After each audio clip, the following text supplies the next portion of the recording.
Hello friends, ಇಂದಿನ ವಿಡಿಯೋದಲ್ಲಿ ಮನೆಯಲ್ಲಿ ಸುಲಭವಾಗಿ ಮತ್ತು ತುಂಬ ರುಚಿಯಾಗಿ ಮಾಡುವ ಮಶ್ರೂಮ್ ರೆಸಿಪಿನ ತೋರಿಸ್ತಾ ಇದ್ದೀನಿ. ಕಡಿಮೆ ಇಂಗ್ರೀಡಿಯೆಂಟ್ನಿಂದ ಕಡಿಮೆ ಸಮಯದಲ್ಲಿ ಮಾಡುವ ಈ ರೆಸಿಪಿ ಚಪಾತಿ, ರೊಟ್ಟಿ, ನಾನ್ ಅಥವಾ ಒಂದು ಅನ್ನ ಜೊತೆ ಒಂದು ಒಳ್ಳೆ ಕಾಂಬಿನೇಷನ್ ಅಂತ ಹೇಳ್ಬೋದು. ಬನ್ನಿ ಹೇಗೆ ಮಾಡೋಂತ ನೋಡ್ಕೊಂಬಂದ್ಬಿಡೋಣ.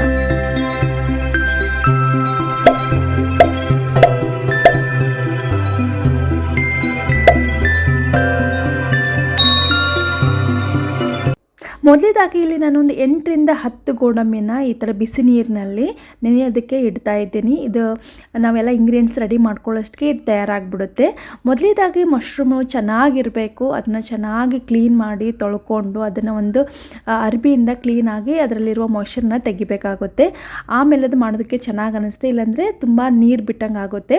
ಆ ಥರ ಮಾಡಿ ರೆಡಿ ಮಾಡಿಟ್ಕೊಂಡೆ. ಅದ್ರ ಜೊತೆಗೆ ನಾನು ಒಂದು ಟೊಮೆಟೊ ತೊಗೊಂಡಿದ್ದೀನಿ, ಹಾಗೆ ಒಂದು ದೊಡ್ಡದಂಥ ಈರುಳ್ಳಿ ಮತ್ತು ಶುಂಠಿ ಬೆಳ್ಳುಳ್ಳಿ ಮತ್ತು 2ರಿಂದ 3 ಹಸಿಮೆಣಸಿಕಾಯನ್ನ ಯೂಸ್ ಮಾಡ್ತಾ ಇದ್ದೀನಿ. ತುಂಬ ಕಡಿಮೆ ಇಂಗ್ರೀಡಿಯೆಂಟ್ಸಲ್ಲಿ ತುಂಬ ಸೂಪರಾಗಿ ಬರುವಂಥ ರೆಸಿಪಿ ಅಂತ ಹೇಳ್ಬೋದು ಇದು. ಮೊದಲೇದಾಗಿ ನಾನು ಮಶ್ರೂಮನ್ನು ಈ ಥರ ಸ್ಲೈಸಸ್ ಆಗಿ ಕಟ್ ಮಾಡಿ ಇಟ್ಕೋತಾ ಇದ್ದೀನಿ. ಮಳೆಗಾಲದಲ್ಲಿ ಬಿಸಿ ಬಿಸಿ ಮಶ್ರೂಮ್ ರೆಸಿಪಿ ತಿನ್ನುವುದರ ಜೊತೆಗೆ ನಮಗೆ ರುಚಿ ಕೂಡ ಹೌದು, ಅದ್ರ ಜೊತೆಗೆ ನಮಗೆ ಪೌಷ್ಟಿಕ ಕೂಡ ಕೊಡುತ್ತೆ. ಹಾಗಾಗಿ ಮಶ್ರೂಮ್ನಲ್ಲಿ ಪ್ರೋಟೀನ್, ಫೈಬರ್, ವಿಟಮಿನ್ ಬಿ ಮತ್ತು ಸೆಲೆನಿಯಮ್ ಇರೋದರಿಂದ ನಮ್ಮ ರೋಗ ನಿರೋಧಕ ಶಕ್ತಿಯನ್ನು ಹೆಚ್ಚಿಸಲಿಕ್ಕೆ ಇದು ಸಹಾಯ ಮಾಡುತ್ತೆ. ಹಾಗಾಗಿ ನಾವು ಮಶ್ರೂಮ್ನಲ್ಲಿ ವಾರಕ್ಕೆ ಒಂದ್ಸತಿ ಆದರೂ ನಾವು ಇದನ್ನು ಬಳಸೋದು ಒಳ್ಳೆಯದಂತ ಹೇಳೋದಕ್ಕೆ ಇಷ್ಟಪಡ್ತೀನಿ. ನೋಡ್ಬೋದು ಇಲ್ಲಿ ಈ ಥರ ಸ್ಲೈಸಸ್ ಮಾಡಿ ಇಟ್ಕೊಂಡಿದ್ದೀನಿ. ಅದಕ್ಕೆ 1 ಟೀ ಸ್ಪೂನು ಅರಿಶಿಣದ ಪುಡಿ, 1 ಟೀ ಸ್ಪೂನು ಅಚ್ಚ ಖಾರದ ಪುಡಿ, ಹಾಗೆ 1 ಟೀ ಸ್ಪೂನ್ ಧನಿಯಾ ಪುಡಿ ಮತ್ತು ಜೀರಿಗೆ ಪುಡಿನ ಹಾಕಿ ಚೆನ್ನಾಗಿ ಮಿಕ್ಸ್ ಮಾಡ್ತಾ ಇದ್ದೀನಿ. ಇಲ್ಲಿ ನಾನು ಉಪ್ಪು ಬಳಸ್ತಾ ಇಲ್ಲ, ಯಾಕಂದರೆ ನೀರು ಬಿಡುತ್ತೆ. ಹಾಗಾಗಿ ಸ್ವಲ್ಪ ನೀಟಾಗಿ ಈ ಥರ ಮಿಕ್ಸ್ ಮಾಡ್ತಾ ಇದ್ದೀನಿ. ತುಂಬಾ ಸಾಫ್ಟ್ ಇರುತ್ತೆ, ಹಾಗಾಗಿ ಕೈಯಿಂದ ಇರ್ಬೋದು ಅಥವಾ ಸ್ಪೂನಿಂದ ನಾನು ಮಿಕ್ಸ್ ಮಾಡ್ತಾ ಇಲ್ಲ.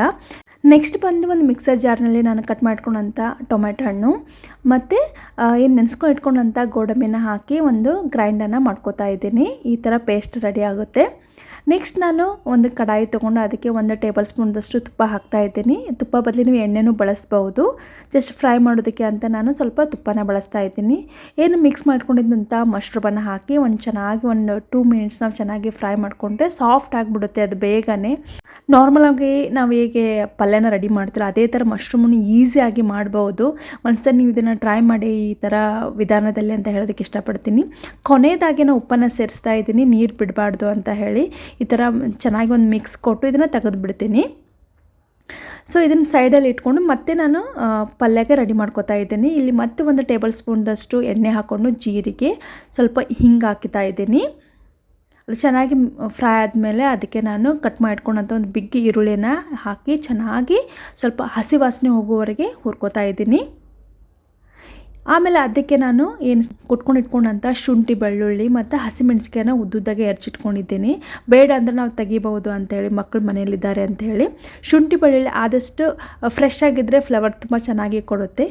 ಹಾಗೆ ರೆಡಿ ಮಾಡಿ ಇಟ್ಕೊಂಡಂಥ ಪೇಸ್ಟ್ ಕೂಡ ಹಾಕಿ ಚೆನ್ನಾಗಿ ಮಿಕ್ಸ್ ಮಾಡ್ತಾ ಇದ್ದೀನಿ. ಚೆನ್ನಾಗಿ ಹಸಿ ವಾಸನೆ ಹೋಗಲಿ ಅಂಥೇಳಿ. ಅದರಲ್ಲಿ ಟೊಮೆಟೊ ಹಣ್ಣು ಇರೋದರಿಂದ ಸ್ವಲ್ಪ ಮಾಯ್ಶ್ಚರ್ ಇರುತ್ತೆ, ಹಾಗಾಗಿ ಹೋಗಲಿ ಅಂತ. ಆಮೇಲೆ ಕೊನೆಯದಾಗಿ ಅದಕ್ಕೆ ನಾನು ಅರಿಶಿಣದ ಪುಡಿ, ಕೆಂಪು ಖಾರದ ಪುಡಿ 1 ಟೀ ಸ್ಪೂನ್ದಷ್ಟು, ಹಾಗೆ ರುಚಿಗೆ ತಕ್ಕಷ್ಟು ಉಪ್ಪನ್ನು ಹಾಕ್ತಾ ಇದ್ದೀನಿ. ಖಾರ ನೀವು ನೋಡಿ ಅಡ್ಜಸ್ಟ್ ಮಾಡ್ಕೋಬಹುದು. ನಾನು ಮೀಡಿಯಮ್ದಲ್ಲಿ ಮಾಡ್ತಾ ಇದ್ದೀನಿ.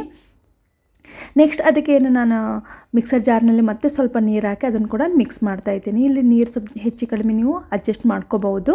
ನೀವು ಸ್ವಲ್ಪ ಗ್ರೇವಿ ಥರ ಬೇಕಂದ್ರೆ ಜಾಸ್ತಿ ನೀರು ಆ್ಯಡ್ ಮಾಡ್ಕೊಳ್ಳಿ. ನಾನು ಇಲ್ಲಿ ಮೀಡಿಯಮ್ ಇರಲಿ ಅಂತ ಮಾಡ್ಕೋತಾ ಇದ್ದೀನಿ. ಲಂಚ್ ಬಾಕ್ಸಿಗೆ ತುಂಬ ತೆಳುವಾದರೆ ಚೆನ್ನಾಗಿ ಅನಿಸಲ್ಲ ಅಂಥೇಳಿ ನಾನು ಸ್ವಲ್ಪ ದಪ್ಪ ಹಾಗೆ ಮಾಡ್ತಾಯಿದ್ದೀನಿ. ನೋಡ್ಬೋದು ಇಲ್ಲಿ ಎಣ್ಣೆ ಬಿಡ್ತಾ ಇದೆ. ಸೊ ಈ ಥರ ಆಗಿದ್ದರೆ ಚೆನ್ನಾಗಿ ಕುದ್ದಿದೆ ಅಂತ ಅರ್ಥ. ಇವಾಗ ಚೆನ್ನಾಗಿ ಬೆಂದಿದೆ. ನಾನು ಮಶ್ರೂಮನ್ನು ಆ್ಯಡ್ ಮಾಡ್ತಾ ಇದ್ದೀನಿ. ಆಲ್ರೆಡಿ ಅದರಲ್ಲಿರುವಂಥ ಹಸಿ ವಾಸನೆ ಹೋಗಿದೆ, ಚೆನ್ನಾಗಿ ಫ್ರೈ ಆಗಿರೋದರಿಂದ ನೆಕ್ಸ್ಟ್ ನಾವು ಜಾಸ್ತಿ ಕುದಿಸ್ಬೇಕಂತ ಏನೋ ಅವಶ್ಯಕತೆ ಇಲ್ಲ. ನೀವೇನೋ ತೆಳು ಆಗಬೇಕು ಅಂದರೆ ಇನ್ನೊಂದು ಸ್ವಲ್ಪ ನೀರನ್ನ ಆ್ಯಡ್ ಮಾಡ್ಕೋಬಹುದು. ಇಲ್ಲ ಇನ್ನೊಂದು ಚೂರು ಹಾಕ್ತಾ ಇದ್ದೀನಿ. ಬಿಸಿನೀರನ್ನು ಹಾಕಿದರೆ ಇನ್ನೂ ಒಳ್ಳೆಯದು. ಸೊ ಯಾವುದೋ ಒಂದು ಗ್ರೇವಿ ಮಾಡ್ತಾಯಿದ್ರೆ ಅದರ ನಾರ್ಮಲ್ ನೀರು ಹಾಕಿದರೆ ಅದರ ಕುಕ್ಕಿಂಗ್ದು ಸ್ಟಾಪ್ ಆಗಿಬಿಡುತ್ತೆ. ಹಾಗಾಗಿ ಬಿಸಿನೀರು ಹಾಕೋದು ಒಳ್ಳೆಯದಂತ ಹೇಳೋದಕ್ಕೆ ಇಷ್ಟಪಡ್ತೀನಿ. ಸೊ ನೆಕ್ಸ್ಟ್ ಬಂದು ಇದನ್ನು ಸ್ವಲ್ಪ ಮುಚ್ಚಿ ಇಡ್ತಾ ಇದ್ದೀನಿ. ಚೆನ್ನಾಗಿ ಅದು ಮಶ್ರೂಮ್ ಒಳಗೆ ಉಪ್ಪು ಖಾರ ಚೆನ್ನಾಗಿ ಕೂಡ್ಕೊಳ್ಳಿ ಅಂತ. ನೋಡ್ಬೋದು ಈ ಥರ ಕನ್ಸಿಸ್ಟೆನ್ಸಿ ಇದೆ.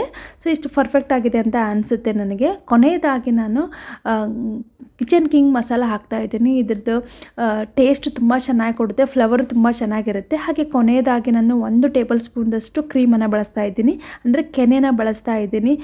ನಾರ್ಮಲಿ ನಾವು ಹಾಲು ಕಾಸಿದಾಗ ಬರುತ್ತಲ್ಲ ಆ ಕೆನೆನ ಎತ್ತಿಟ್ಕೊಂಡಿರ್ತೀನಿ ತುಪ್ಪ ಮಾಡೋದಕ್ಕಂತೇಳಿ.